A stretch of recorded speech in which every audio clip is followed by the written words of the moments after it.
Quarta pergunta ao amor. O que é isso que chamamos de paz? Citação. Estamos neste mundo para conviver em harmonia. Aqueles que sabem não lutam entre si. Buda. História. Em uma manhã de primavera, Buda caminhava por um povoado junto a um de seus novos discípulos. Entre conversas e silêncios, o discípulo viu um homem que se aproximava impetuoso. O homem parou diante do mestre e começou a insultá-lo, a gritar que toda a sua doutrina estava cheia de mentiras e que a fúria dos deuses cairia sobre ele. O rosto de Buda se manteve pacífico ante a agressão. O homem gritava mais e mais. Os sentimentos do discípulo se sucediam de forma desordenada. Tenho que calá-lo. Como pode dizer isso ao mestre? Que pensará a gente do povoado que está nos olhando? E se o que esse homem disse for verdade? O homem começou a gesticular, gritava insultos de toda espécie e cor. Buda se manteve imperturbável.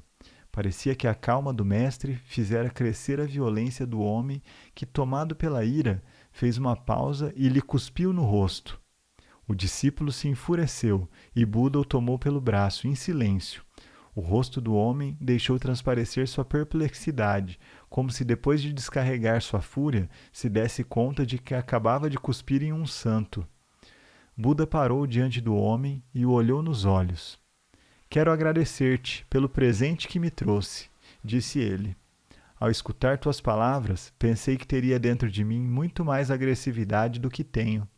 Muito obrigado por ter me trazido esse lindo presente. Todas as bênçãos para a sua vida. Uma das coisas que mais me chamou a atenção nas reações das pessoas quando comecei a sair nos meios de comunicação massivos foi que me disseram em reiteradas ocasiões que eu transmitia uma grande paz. As primeiras vezes não levei a sério, mas quando continuou se repetindo me perguntei: o que é a paz?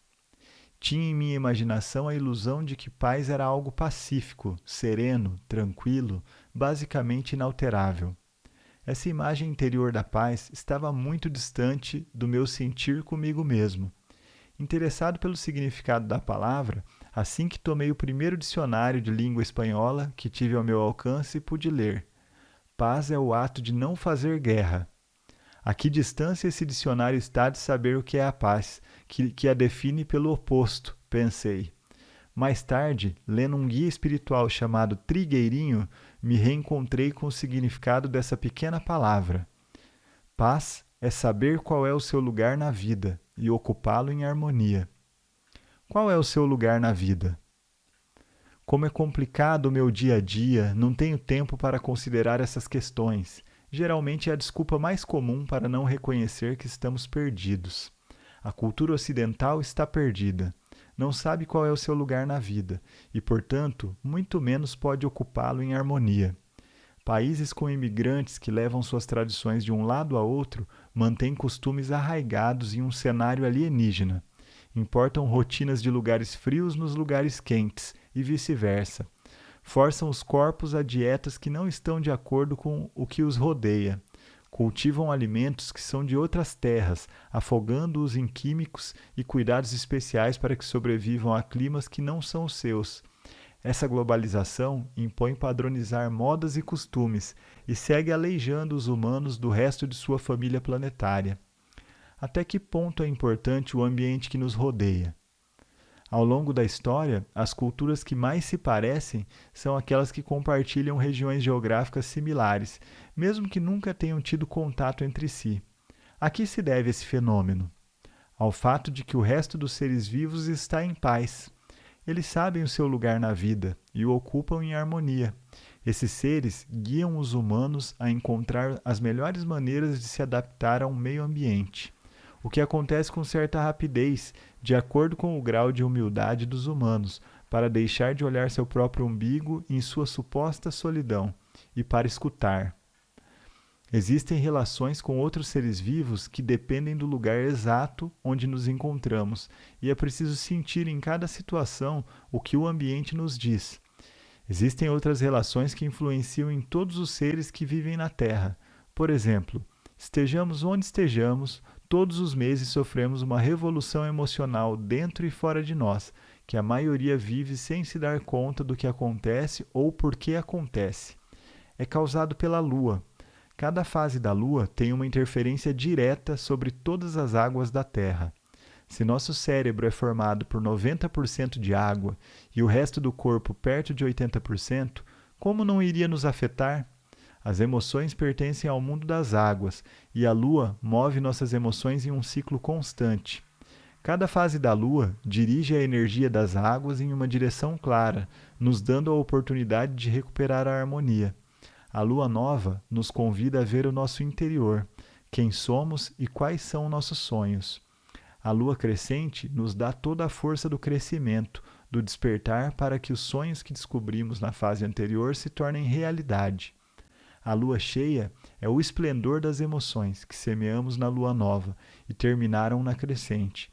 Nos dá força para ver nossos sonhos cheios de realidade. Depois chega a Lua minguante. É o momento de curar feridas, descansar e recuperarmos, de soltar as energias negativas que acumulamos durante as 3 fases anteriores, para não carregar esses pesos ao começar um novo ciclo com a Lua nova, para novamente buscar os sonhos que surgem em nosso manancial. Claro que podemos seguir vivendo à contramão, como crescem algumas plantas semeadas fora de época, que necessitam mais energia e não cresceriam tão fortes ou bonitas. Devemos relacionar o movimento da Lua com os ciclos de outros dos seres que também influenciam a todos. A Terra que gira em torno do Sol e gera as 4 estações. Cada estação do ano corresponde a uma fase da Lua. O inverno tem a mesma energia que a Lua nova, onde tudo começa. Durante essa estação temos menos energia vital e preferimos ficar dentro de casa para escutar o que nos diz o manancial. A primavera corresponde à lua crescente, quando florescemos para a vida, de mãos dadas com a beleza, a fecundidade, a esperança e a alegria. O verão é como a lua cheia, é o momento culminante quando a vida é esplendorosa, os dias são maiores e nosso corpo transborda de energia vital. O outono é como a lua minguante, é o tempo de deixar cair as velhas folhas. Quando agradecemos tudo o que foi vivido durante o ciclo, refletimos sobre o que foi experienciado, sobre as decisões tomadas e nos preparamos para a introspecção. E como se tudo isso fosse pouco, ainda temos uma terceira influência, o movimento da Terra que gira ao redor dela mesma e gera os dias e noites com suas respectivas nuances. Cada fase da Lua e estação da Terra corresponde a um momento do dia e compartilha as mesmas características energéticas. A noite, a Lua nova, o inverno são uma mesma energia que nos propõe olhar para o nosso interior, refletir e escutar. O amanhecer, a Lua crescente e a primavera nos convidam a sair para fora. Ao meio-dia, a Lua cheia e o verão nos dão a abundância.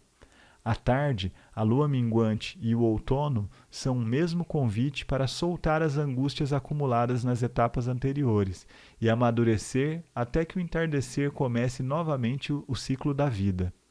Notaram que é sempre um movimento circular? O nascimento, o crescimento, o esplendor e a transformação. Em cada momento da nossa vida, o universo apresenta um cenário energético distinto. Não é necessário pensar em como entrar nesse ciclo. Basta saber que recebemos constantes convites do universo para nos conhecermos, realizar nossa essência, nos divertir e nos reciclar. O importante é passar por todas as etapas. Se nos negarmos a atravessar uma etapa do ciclo da vida, nos desequilibramos. Para as culturas primitivas, o ano começa no solstício de inverno. O dia começa quando anoitece, assim como a vida, que começa na escuridão do ventre de uma mãe.